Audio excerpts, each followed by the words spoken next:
Bonjour et bienvenue dans un nouveau tutoriel consacré à Aquila CMS. Aujourd'hui, nous allons voir la gestion des transporteurs.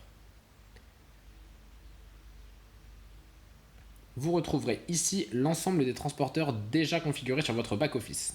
À l'heure actuelle, un seul transporteur est présent. Pour en créer un nouveau, il suffira de cliquer sur le bouton « Nouveau » en haut à droite de l'écran. Mais dans l'exemple, nous allons éditer celui-ci. Voici l'ensemble des informations qui configurent votre transporteur. Actif oui ou non correspond au fait que le transporteur soit visible ou non sur votre front à destination de vos clients. Le code est le code interne au CMS donné à votre transporteur, par exemple transporteur 1.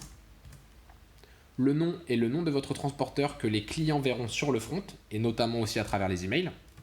Donc, par exemple, la poste. L'URL est l'URL de suivi de colis. À savoir que, comme bien écrit ci-dessous, il faut remplacer le numéro du colis dans l'URL par accolade number accolade. Par exemple, www.laposte.fr/tracking égale, donc je ne sais pas si c'est le bon URL, c'est juste pour vous montrer un exemple, et on remplace le numéro du colis par accolade number accolade fermé.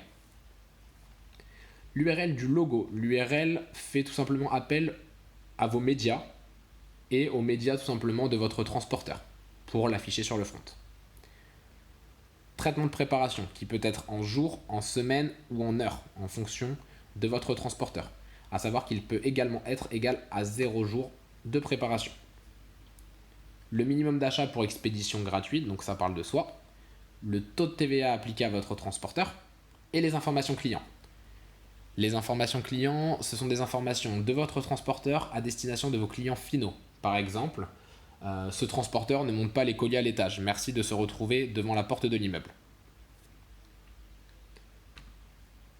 Pays et délai de transport. Dans cette liste figurent les pays déjà configurés dans vos territoires. Donc les territoires font part d'un autre tutoriel à part juste ici pour pouvoir ajouter des pays. En l'occurrence, dans le site de démo, 2 pays figurent, la France et le Royaume-Uni.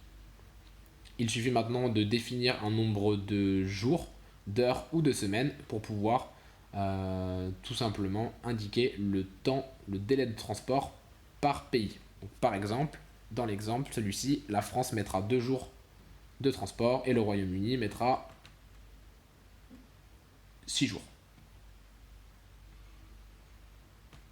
Enfin, les prix.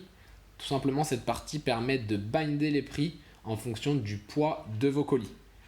On peut voir ci-dessous que pour une expédition en France, le coût de l'envoi sera de 2 euros pour un colis pesant entre 0 et 500 grammes. Il sera de 3 euros au Royaume-Uni.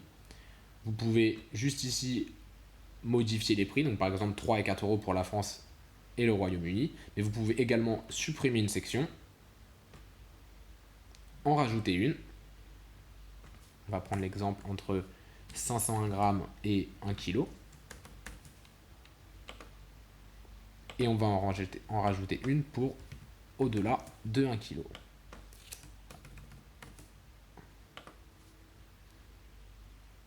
Vous n'avez plus que maintenant à lui définir ses prix d'envoi. Et le tour est joué. N'oubliez pas de sauvegarder l'ensemble des informations avant de quitter.